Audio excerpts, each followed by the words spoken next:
आषाढी एकादशीची व्रतकथा। एकदा युधिष्ठिराने भगवान श्रीकृष्णांना विचारले, केशवा, आषाढ शुक्ल पक्षातील एकादशीचे नाव काय? त्या दिवशी कोणत्या देवाची पूजा करावी व त्या व्रताचा विधी कसा आहे ते मला सांगा। भगवान श्रीकृष्ण म्हणाले, हे पृथ्वीचे पालन करणाऱ्या राजा, जी कथा पूर्वी ब्रह्मदेवाने नारदाला सांगितली तीच आश्चर्यकारक कथा मी तुला सांगतो। नारदाने विचारले, पित्या ब्रह्मदेवा, आषाढाच्या शुक्ल पक्षातील एकादशीचे नाव काय आहे व तिचे महात्म्य काय आहे ते मला सांगा, कारण मला विष्णूची आराधना करायची आहे। ब्रह्मदेव म्हणाले, मुनिश्रेष्ठा, तू चांगले विचारलेस। तू खरोखरच वैष्णव आहेस। त्रिलोक्यामध्ये एकादशीसारखे दुसरे पवित्र व्रत नाही। हे व्रत पुण्यकारक असून ते पापांचा नाश करते व सर्व इच्छा पूर्ण करते। ज्या मनुष्यांनी जन्माला येऊन हे व्रत केले नाही त्यांना खरोखरच नरकाची इच्छा आहे असे समजावे।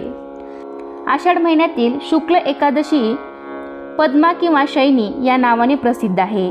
ऋषिकेशाच्या प्रीतीकरता या एकादशीचे उत्तम व्रत जरूर करावे। आता मी तुला या एकादशीची पुराणातील कथा सांगतो। ही कथा फक्त ऐकल्यानेही महापापाचा नाश होतो। पूर्वी सूर्यवंशामध्ये माधंता नावाचा राजा होता। तो चक्रवर्ती, सत्यप्रतिज्ञ व प्रतापी होता। तो आपल्या प्रजेचे पालन धर्माने व स्वतःच्या औरस पुत्राप्रमाणे करत असे। त्याच्या राज्यात कधीही दुष्काळ पडत नसे व कोणालाही कसल्याच आदिव्याधी नव्हत्या।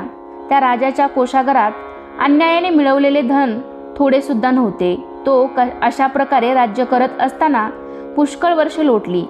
एकदा राजाच्या पूर्वजन्माच्या पापामुळे त्याच्या राज्यात 3 वर्ष पाऊस पडलाच नाही।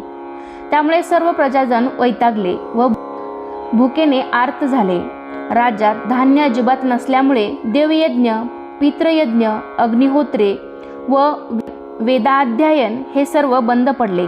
तेव्हा सर्व प्रजाजन राजाकडे आले आणि म्हणाले, राजा, प्रजेला हिताचे ठरेल असे आमचे बोलणे ऐक।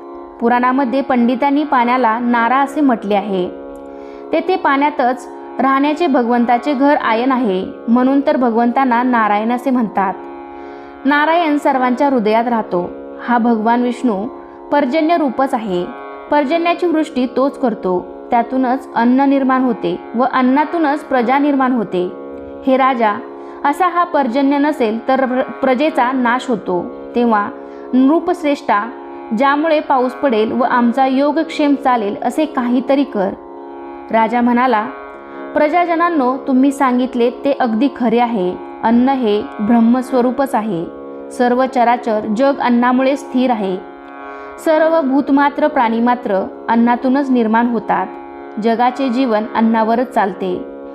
पुरातन व लोकांच्या तोंडून मी असे ऐकले आहे की राजाच्या अन्नचरामुळेच प्रजाजनांचे दुःख भोगावे लागते। मी सूक्ष्म बुद्धीने विचार करीत आहे। मी काही पाप केल्याचे मला आढळले नाही, तरीही प्रजाजनांचे हित व्हावे म्हणून मी सर्व प्रयत्न करीन। राजाने असा विचार केला आणि विधात्याला नमस्कार करून व बरोबर मोठे सैन्य घेऊन तो गहन वनात गेला। तेथे तप करणाऱ्या श्रेष्ठ मुनींच्या आश्रमांना त्याने भेटी दिल्या।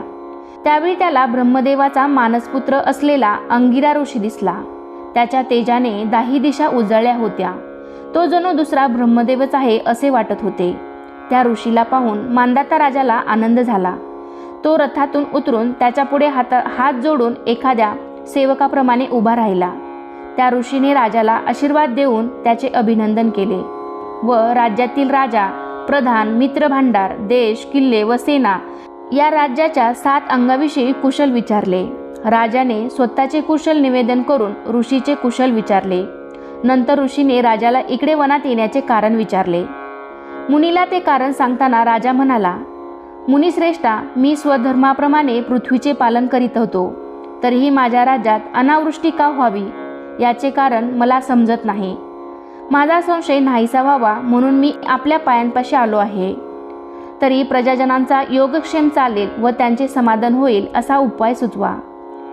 राजा, हे कृतयुग सर्व युगात उत्तम युग आहे असे म्हणतात। या युगात ब्राह्मण धर्म प्रधान आहे आणि या धर्माचे 4 चरण संपूर्ण आहेत। या युगात तप करण्याचा धर्म फक्त ब्राह्मणांचाच आहे।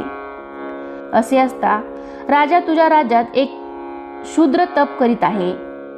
करू नये असे काम त्याने केल्यामुळे तुझ्या राज्यात मेघ वर्षत नाही. तू त्या शूद्राचा वध करण्याचा प्रयत्न कर, म्हणजे दोष दूर होईल. राजा म्हणाला, तपश्चर्या करणाऱ्या त्या शूद्राने माझा काहीच अपराध केलेला नाही. तो निरपराध असताना मी त्याला मारणार नाही. तरी दुष्काळ नाहीसा होण्यासाठी मला एखादा धार्मिक उपाय सांगा. ऋषी म्हणाले, राजा, असे असेल तर तू आषाढ शुक्ल पक्षातील पद्मा नावाच्या एकादशीचे व्रत कर. या व्रताच्या प्रभावाने तुझ्या राज्यात निश्चितपणे उत्तम वृष्टी होईल. ही एकादशी सर्व सिद्धी देणारी आहे व सर्व उपद्रवांचा नाश करणारी आहे. राजा, तू आपल्या परिवारासह व प्रजाजनासह या एकादशीचे व्रत कर. मुनींचे हे म्हणणे ऐकून राजा घरी परतला. आषाढ महिना आल्यावर त्याने पद्मा म्हणजेच शयनी एकादशीचे व्रत केले. ब्राह्मण, वैश्य, शूद्र या चारी वर्णांच्या प्रजाजनांनीही हे व्रत केले. राजा त्या सर्वांनी असे व्रत करताच मेघांनी वर्षा सुरू केली. सर्व पृथ्वी जलाने भरून गेली व थोड्या दिवसातच शेते पिकांनी शोभू लागली. ऋषिकेशाच्या प्रसादाने सर्व लोकांना सौख्य लाभले. याकरिता पद्मा एकादशीचे हे उत्तम व्रत अवश्य करावे.